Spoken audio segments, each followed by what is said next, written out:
My name is Elena. I'm 57 years old, and for most of my life, I thought I was doing everything right. If you saw my life from the outside, you wouldn't question it. A stable home, a long marriage, successful children, no chaos, no drama, no scandal, just a life that made sense. People call that a good life. For years, so did I. But lately, something has been bothering me, not loudly, not suddenly, just quietly, constantly. It started one evening. I was sitting alone in my living room. Everything was clean. Everything was in place, too in place. And I remember looking around and thinking something strange. Why doesn't this feel like mine? Nothing was wrong, and maybe that was the problem. Because when something is obviously broken, you fix it. But when everything looks perfect, you start to question yourself instead. I told myself I was overthinking, that I should be grateful, that people would give anything for the kind of life I have. But the feeling didn't go away. It grew. So one night, I asked myself a question I had never asked before. When was the last time I felt truly alive? I sat there for a long time, trying to remember. And I couldn't. That scared me more than anything, because I realized something in that moment. I wasn't unhappy, but I wasn't alive either. And that's a very dangerous place to be. You see, I didn't end up here by accident. I chose this life, carefully. I grew up in chaos, loud arguments, unpredictable days, a home where nothing felt stable. There was love, but it came with stress. And as a child, you don't analyze that. You just feel it. And I felt one thing very clearly. I never wanted to live like that again. So I made a promise to myself. One day, my life would be calm, controlled, safe. No surprises, no instability, no fear. And then I met my husband. He was everything my childhood wasn't. Calm, structured, reliable. He didn't raise his voice. He didn't lose control. He didn't create chaos. Being around him felt like relief, like everything would finally be okay. When he proposed, it wasn't emotional, it was practical. He talked about stability, about building a life, about doing things the right way. And I said yes.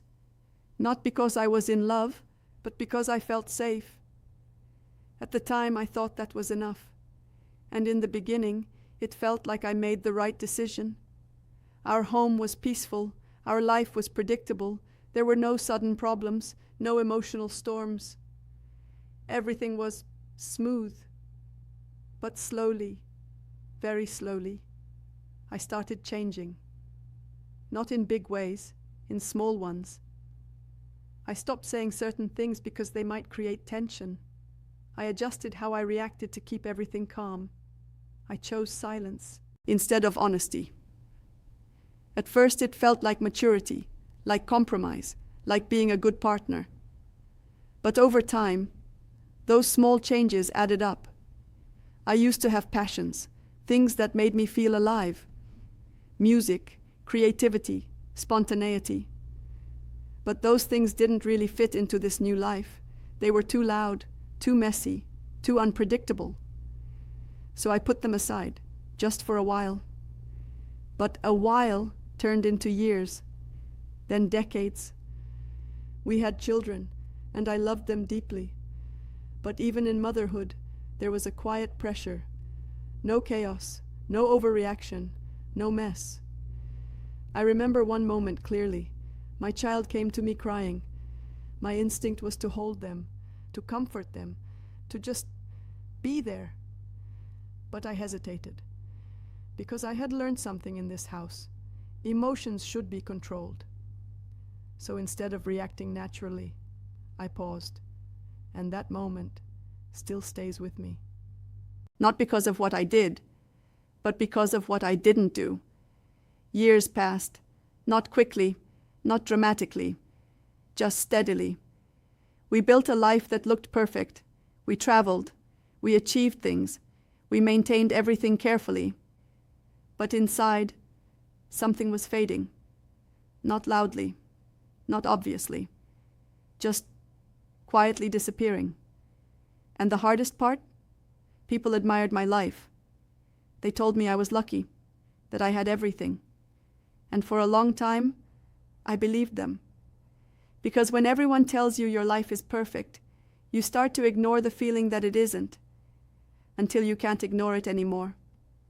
That's where I am now. 57 years old, sitting in a life I built and asking myself, where am I in all of this? Because somewhere along the way, I stopped being a person and became a role. A good wife, a responsible mother, a composed woman, but not myself.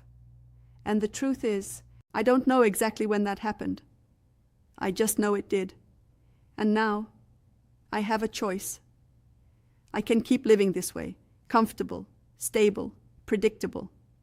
Or I can start being honest, not reckless, not destructive, just honest about what I feel, what I've ignored, what I've lost. Because here's what I've finally understood. A life can look perfect and still not belong to you. And if it doesn't belong to you, no amount of stability will make it feel right. I don't regret everything. This life gave me a lot. But I do regret one thing, how long it took me to notice I was missing from it. So if you're listening to this and something feels familiar, don't ignore it. That quiet feeling, that small discomfort, that question you keep pushing away, pay attention to it. Because that's not confusion, that's awareness. And awareness is where change begins.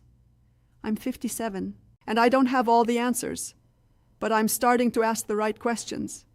And maybe that's the first real step toward finally living.